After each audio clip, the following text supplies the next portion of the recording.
Well, you're all looking pretty shell-shocked after that.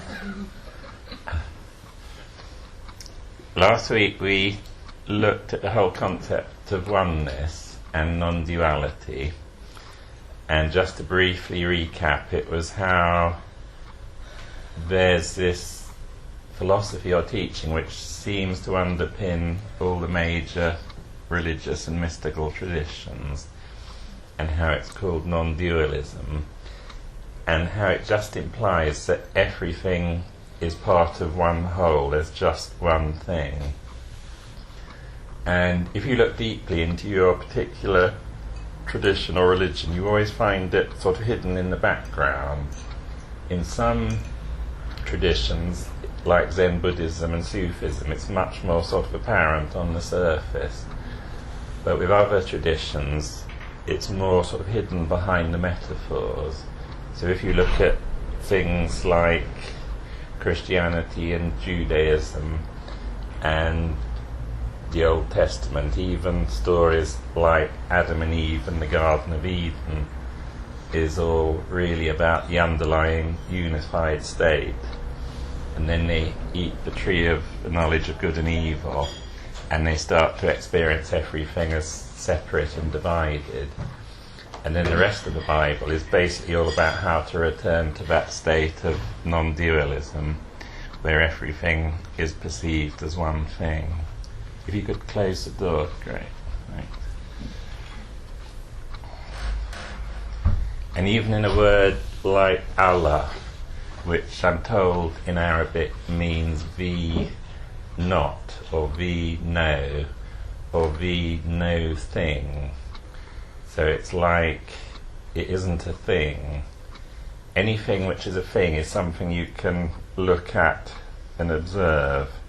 But with Allah, which includes absolutely everything, it's both the seer and the seen. So hence it's a no thing. It's everything. And today I'm going to look at what's known as the concept of four levels, which comes from the Advaita tradition and the Vedic tradition of India. And in most non-dual traditions, indeed in most religious traditions, the one consciousness is explained as manifesting through a series of levels. Now, if you just want oneness, you can ignore all this completely and just go for total oneness. You can block your ears and not listen to it. But for some of us, myself included, I find it incredibly helpful to have an explanation of how oneness manifests as multiplicity and where we as apparent individuals fit in with all that. So it's a fantastic model. And in the early Christian church, they had the concept of body, soul and spirit. And later on in sort of modern church, it basically just became body and soul, and God was separate and up there somewhere. With the original concept of body, soul and spirit, it was like God and your deepest identity were one and the same. So it was essentially a non-dual teaching. Later on it became a duality. And even words like the devil, which sort of crept in round about the Middle Ages, it apparently comes from a Greek word diabolos, which means that which divides. And originally in the early church it was much more of an abstract concept, like the Indian concept of Maya, which is your ability, it's your ability to see the unity as a multiplicity for the purpose of the dance. So the original word devil, diabolos, was the same concept. It was the projecting power of the manifest universe, which we then get caught up in and see as separate and divided, rather than seeing it as all part of one whole. So again, you can see it in all these different traditions, how if you just look behind the metaphors and the stories, you get this universal teaching springing up all over the place and underpinning everything. So, Christian church had its 3 levels, and God was one with your deepest identity. In the Advaita tradition, and I think this originally came from the Upanishads, which were part of the what's known as the Vedanta, which was a philosophy which came down from the Indian tradition known as the Vedas, which date back 4,000 or 5,000 years.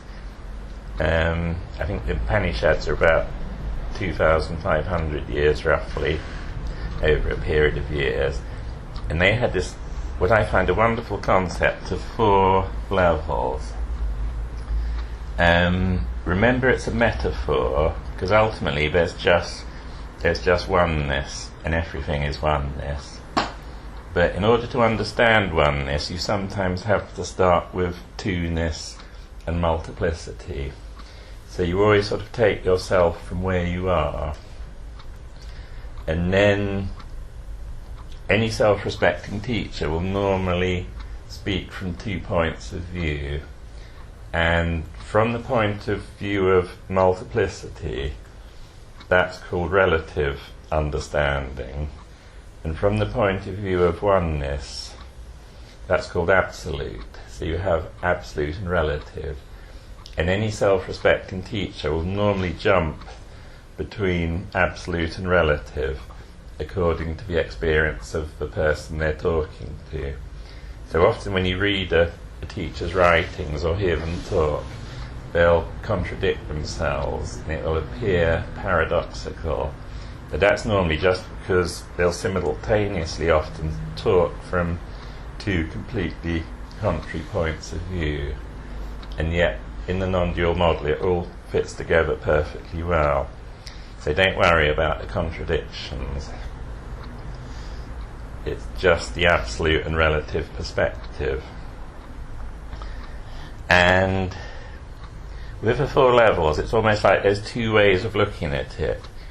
And one I call bottom up, which is looking from the point of view of a separate self. So you perceive yourself as separate, and you look out and you see this huge, great, vast universe of 200 billion galaxies or more, all expanding in space. It's an infinitely sized universe, and you're this little speck within that huge massiveness.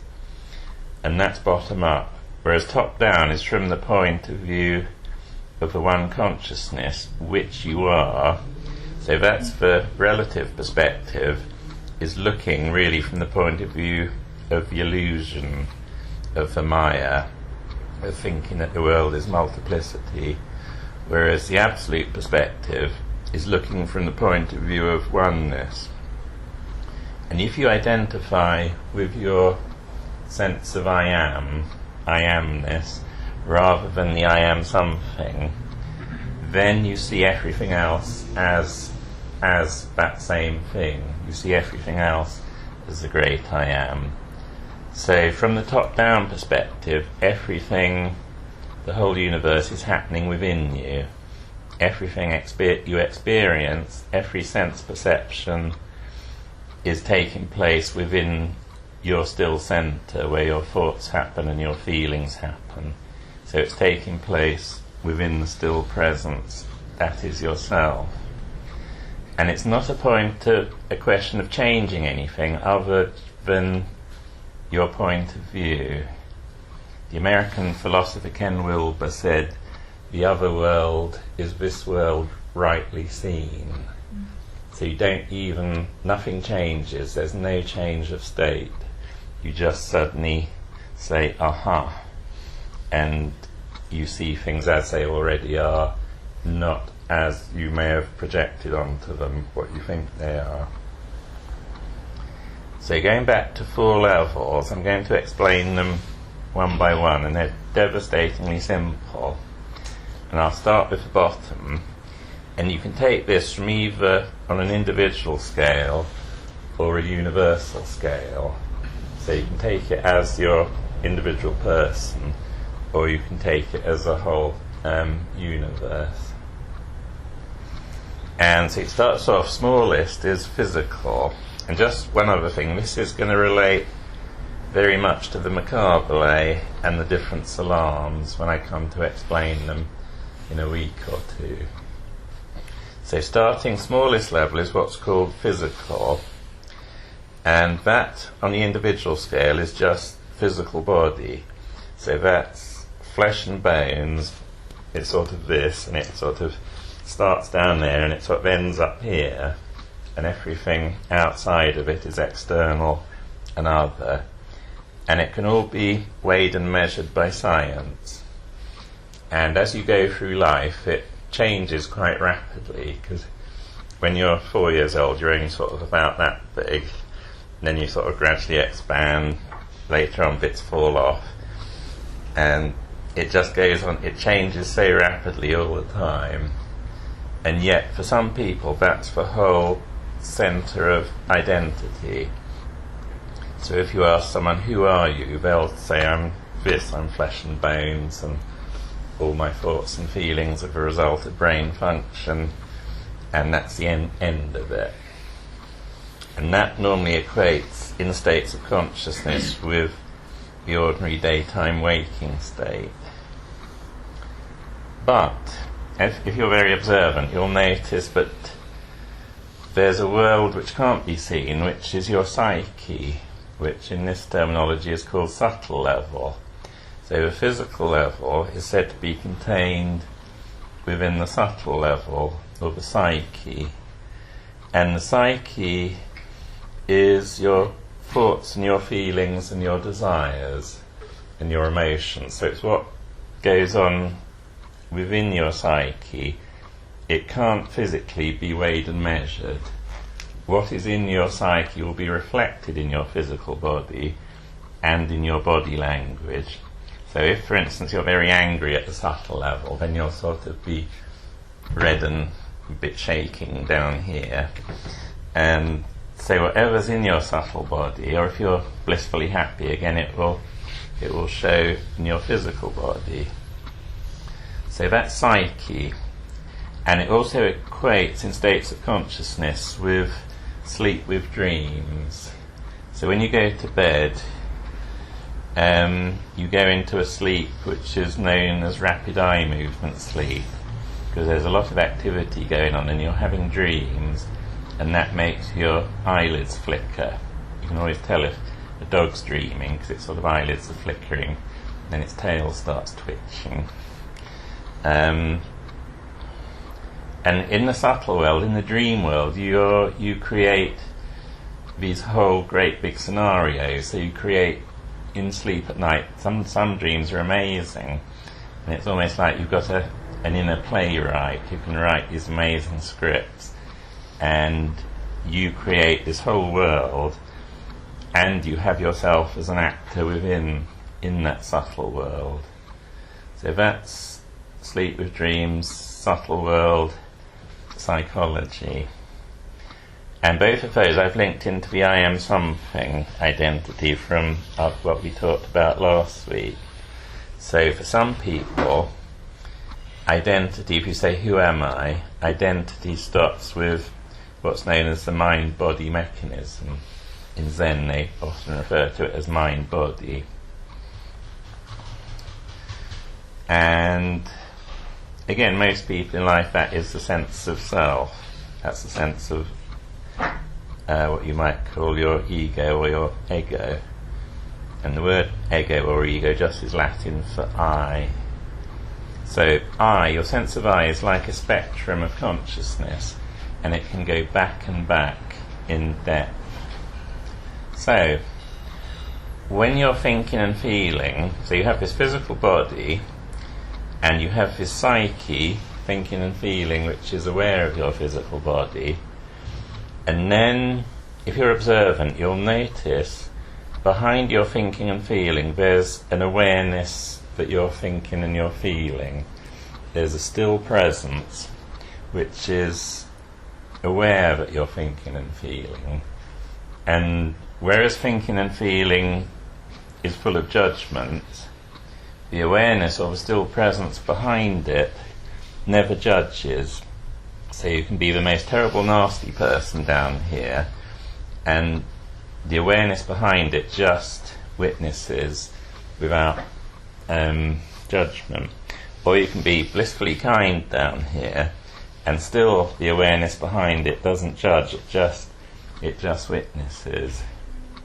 So it's like, I think I said last week, when you're a little kiddie, when you're 4 or 5, there's something looking out behind your eyes, sort of up here somewhere it feels like, behind your psyche, and it's exactly the same thing. It's still there when you're 60. It's still this, and when you're 80, I guess, this thing which never changes. It just never changes. It's always the same. And what's a great mystery is it's completely universal. So my thing, which is looking out, is exactly the same as your thing, which is looking out. There's no difference. The only difference is it's looking out through a different vehicle.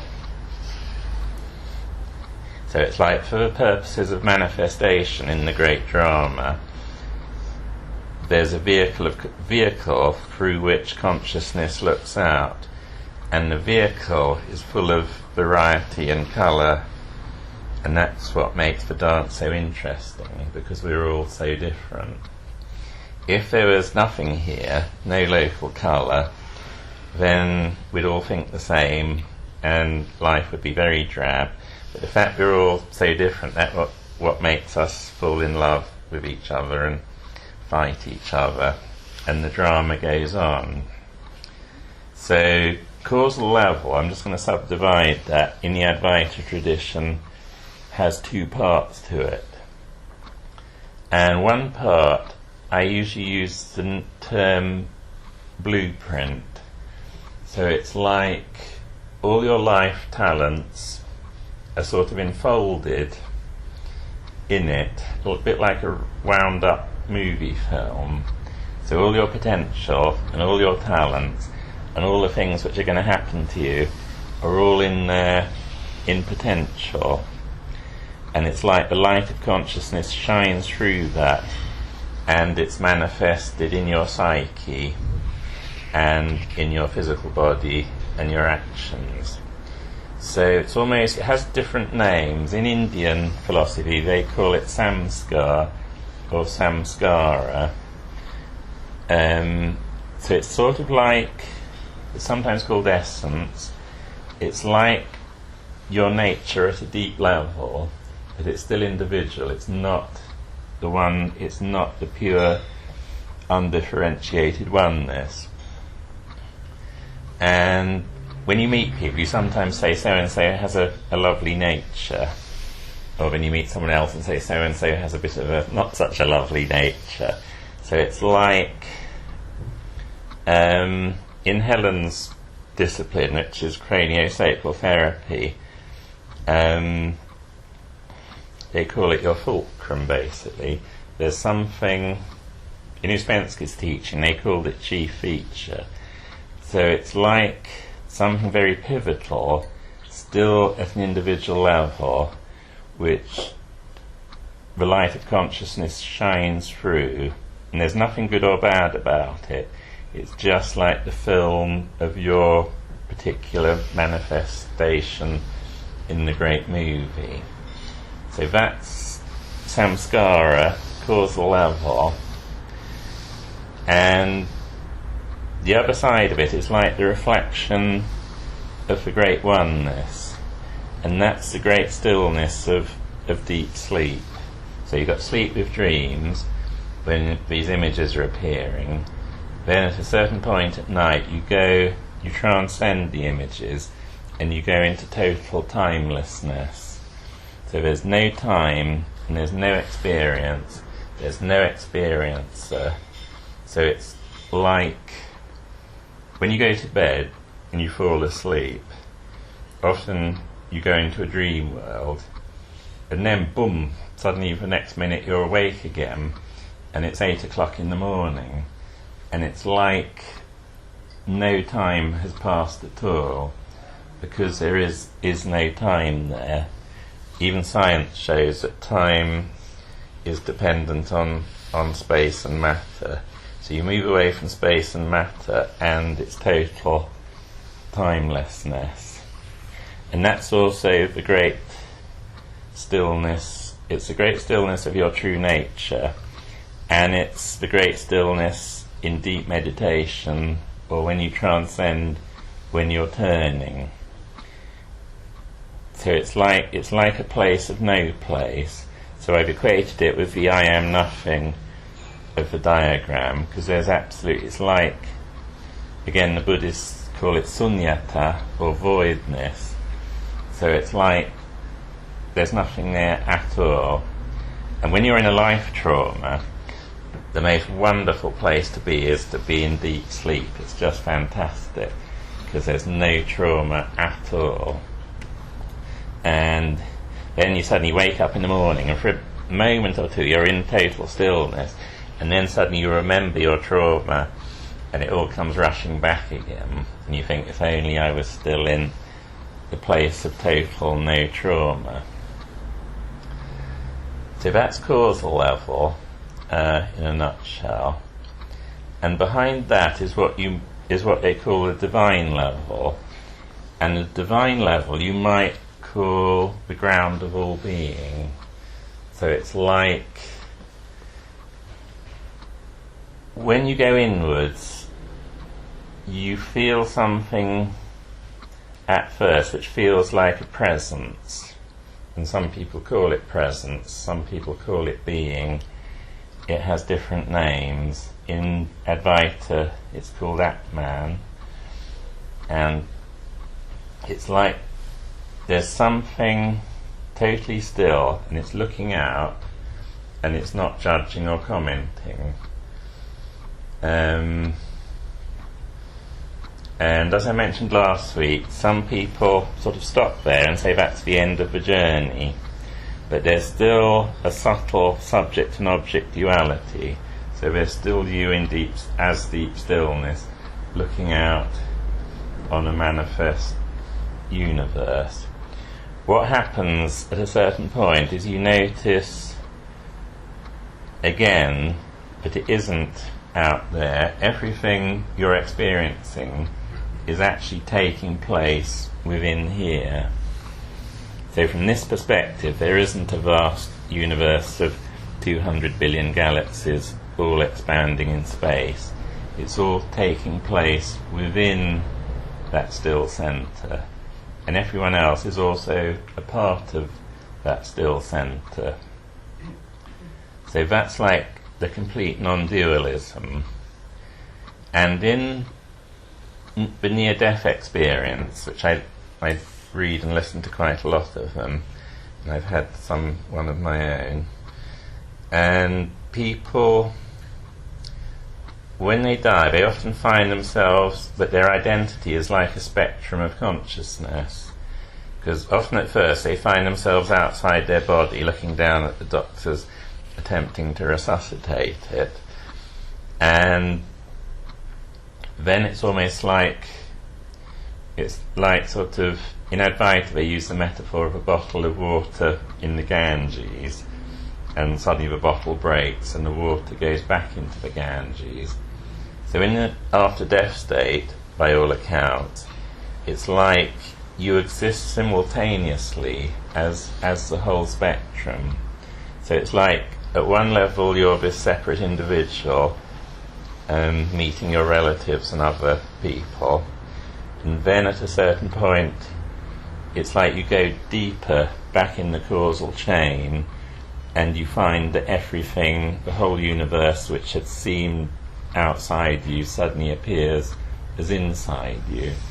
And then again you can just come back down through this and back into individuality again. So it's like all our consciousness is a spectrum. We're all one, we're all a single unity, and it's like we have the ability to both act in the drama like an actor in a play who's acting in the play but yet knows they're an actor, and also to be the whole thing, the witness and the writer of the play. So it's like this amazing spectrum of consciousness which goes on. And this is also a fantastic model for deconstructing your sense of separation, because there's a lovely Rumi story, one of my very favourites, another favourite, and it's about how there's some ants and they're on a bit of paper and there's a pen writing on the paper, and one of the ants looks at the pen and says, "Isn't it wonderful that the pen can do this writing?" And another ant, who's a little bit wiser, says, "No, it's not the pen which is writing, it's the hand which is holding the pen." And then another even wiser ant says, no, it's not the hand, it's the arm which moves the hand which holds the pen. And then the ants keep on going back and back in the causal chain. And one very wise ant says, no, the writing is caused by none of these things. The writing is caused by the universal spirit that gives movement to all things. I adore that story. It's one of the things which lets me know Rumi had from my point of view, a complete and total picture.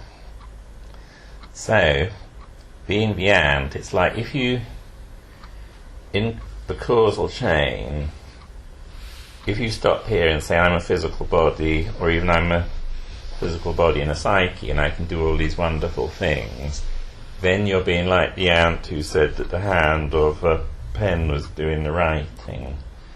So in your acknowledgement, it's like you go back and it's like everything is coming through you as a vehicle. So it's like, using the Rumi ney flute analogy, you're a vehicle for consciousness, and for the drama it appears that it's you who's doing things, it appears that it's you who's dancing in life, but in reality, from this point of view, the whole thing is the dance of the one consciousness. And the one consciousness, as we discovered in the game of checkers metaphor, is playing every part in the drama.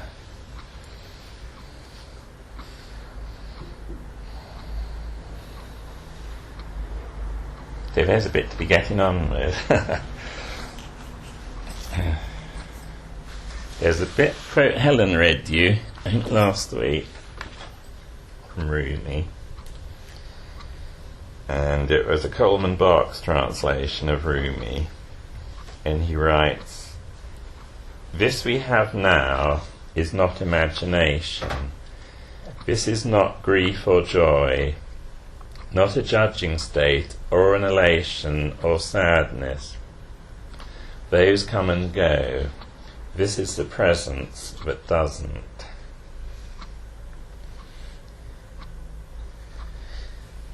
So, with on spiritual paths, which is a strange word in itself, because none of it's really a path, because it's not actually going anywhere, but often early on you get great experiences, so you get great feelings of bliss sometimes, and you get overwhelmed with love. And again, any teacher who's really worth his salt takes you right through that. And what it's all about is noticing the thing right at your centre, behind your eyes, which isn't an experience at all.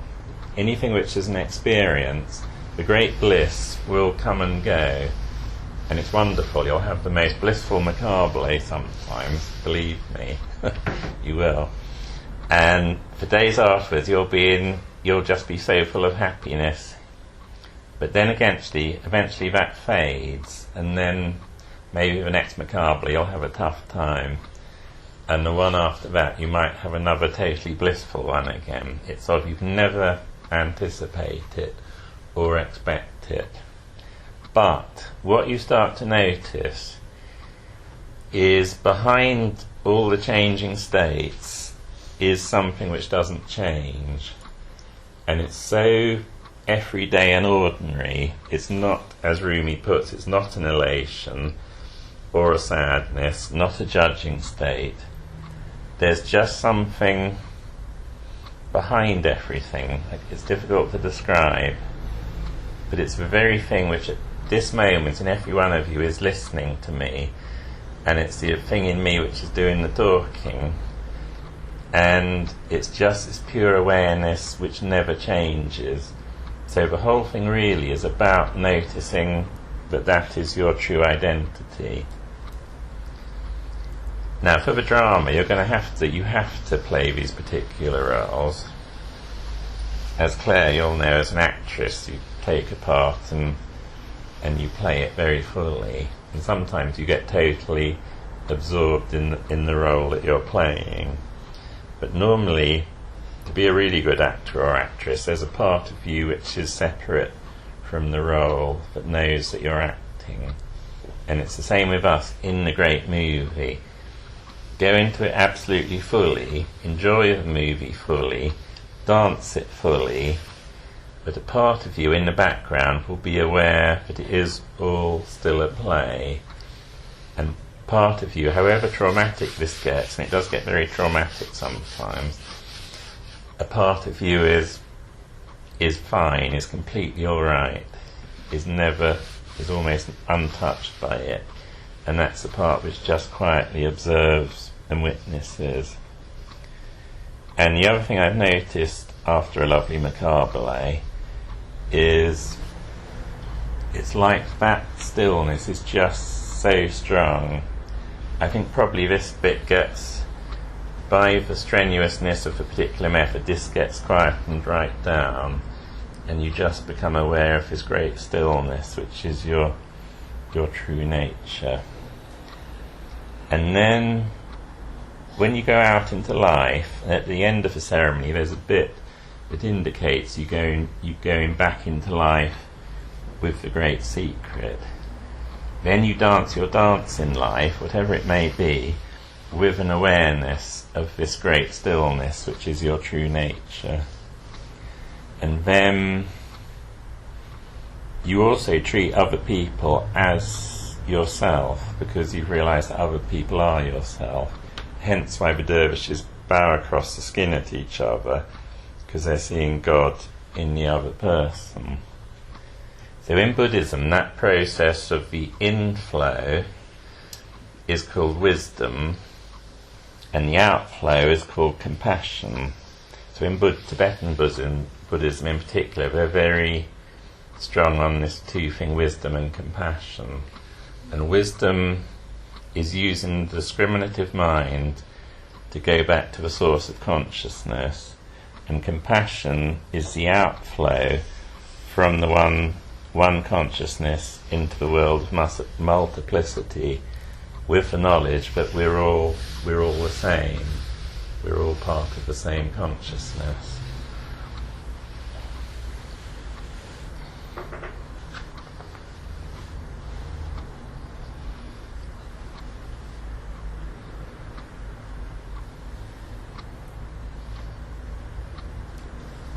So that's quite a lot to swallow. Any questions at all?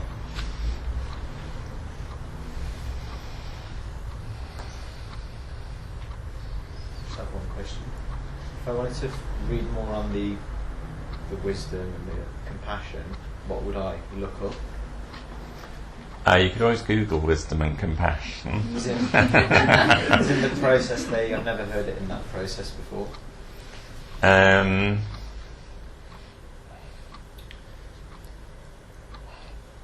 not sure what's the best source for reading that, because we're all so different, and you sort of bits come together for you in different ways. So I've got, in my sort of life, I've been interested in things like Tibetan Buddhism and Sufism and a whole lot of other things, and it all comes together. So there's plenty in the Buddhist texts on wisdom and compassion, and Ken Wilber describes it quite similar to the way I've just described it, as the inflow and the outflow. But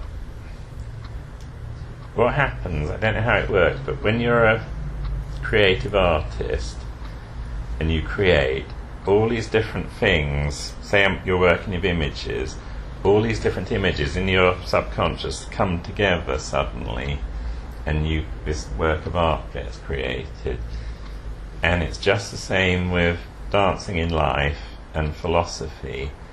It's like, even though you don't consciously remember things, they'll go in to your memory store, and at a certain point they'll come back out almost regurgitated in a form which is absolutely right for you. Basically, the practice, get knowledge from practice. Thank you, Polska.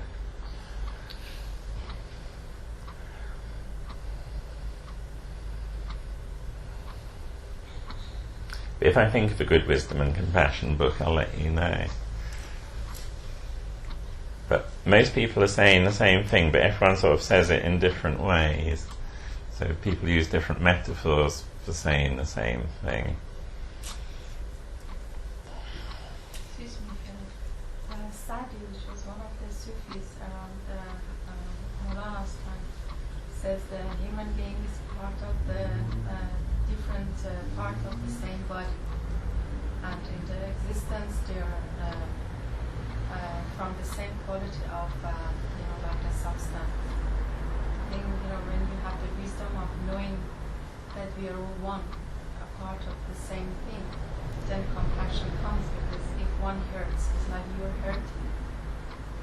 The more you're aware of this, I think the more you become compassionate toward others, because you understand that this anger or whatever form of dislike, it's not real, and you just try to hold that anger and unrest as part of you and try to heal it. But if you are not in that awareness, we react.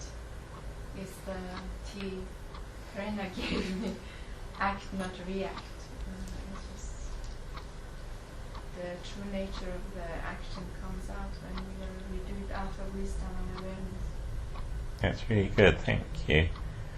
When you've sort of lived quite a long life, you've experienced most emotions yourself, and when you see someone else going through something, you have an understanding of it, and you understand the causes, so you don't judge people. You think, aha, that's happening. So that is it's like compassion, because you've got the direct experience and understanding. And if you go through a particular trauma or a particular illness, and then you meet someone else going through it later, then you have this amazing empathy and understanding, and you want to help.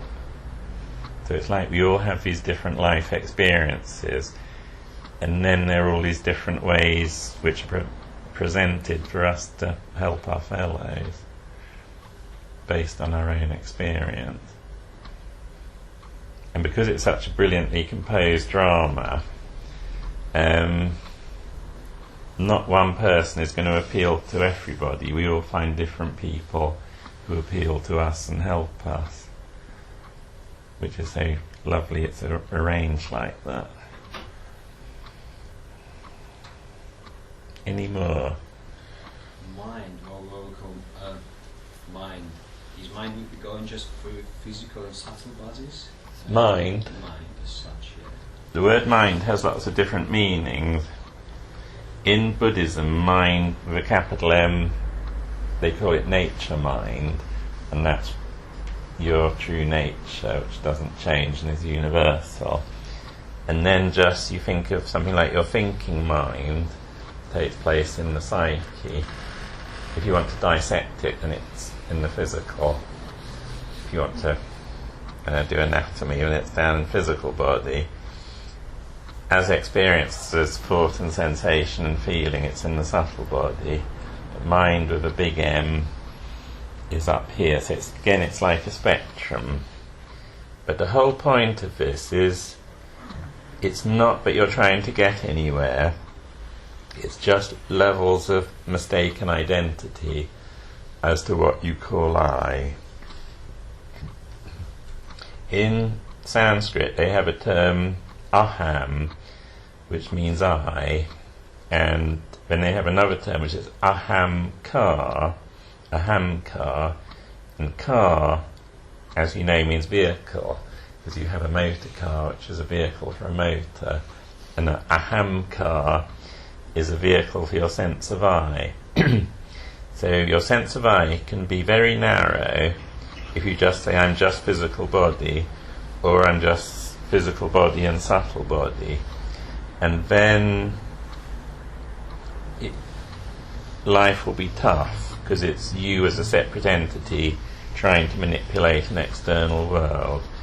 But like the ants writing on the paper in Rumi's story, your sense of I can go back in the chain of causality, so it gets larger. It doesn't just end at my feet and the top of my head. It goes, you realise it extends infinitely outwards, your sense of I. So that's the Indian concept of ahamkar.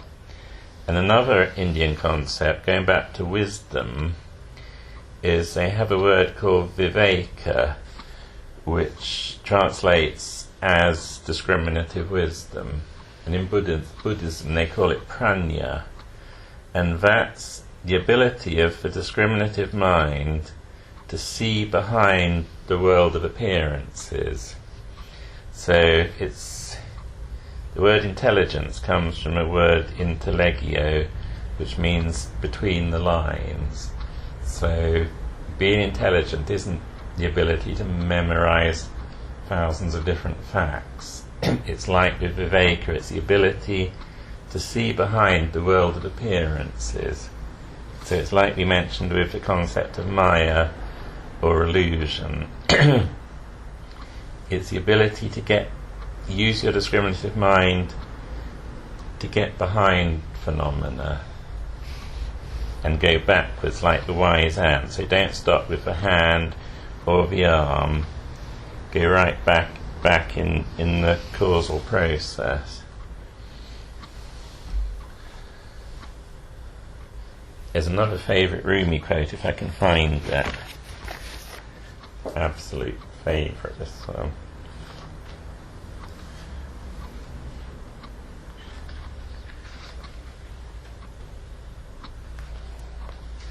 Any other questions while I'm looking for a favourite Rumi quote?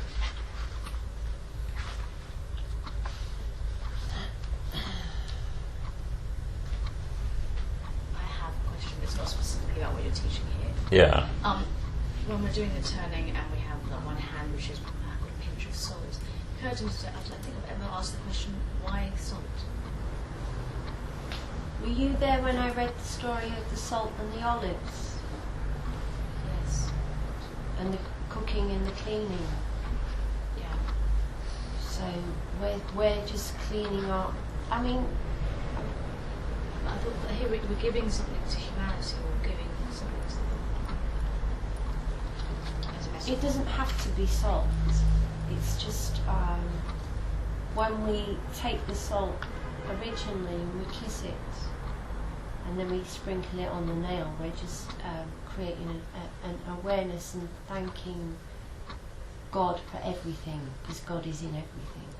So my question was very specifically about when we're turning and holding it, because I thought I was supposed to imagine salt You specifically. don't have to. It's just... I think that's a Hellenism, but so. no, it was Ellis. Was it Ellis? Ellis taught me that. Okay. Yeah. It's quite a good little sort of illustrative thing. Well, it's very fine, isn't it? Yeah. It seems like... I was never taught salt, so Yeah. you don't It have was to Ellis. visualise it. And Ellis was he's a great artist. Yeah, he is.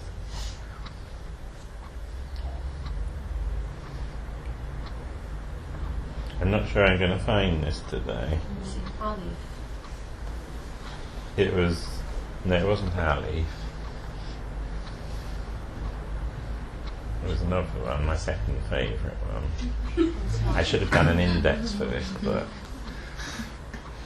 Which one was it? It was the one about the King's Highway. I'll do it next time, never mind. You look like you'll need your beds now. Yeah. Okay, so we're all meeting on Friday at 7:15, isn't it? And these talks continue on Tuesdays. These will continue on Tuesdays until you've had enough. I definitely want to do, very shortly, I'll do the symbolism of the ceremony. I'm still just doing a little groundwork. I've almost done the groundwork, so I can almost get on with the ceremony. Explain the purpose of the skirt as a metaphor. Absolutely. Everything's a metaphor. Okay, thank you very much. Night.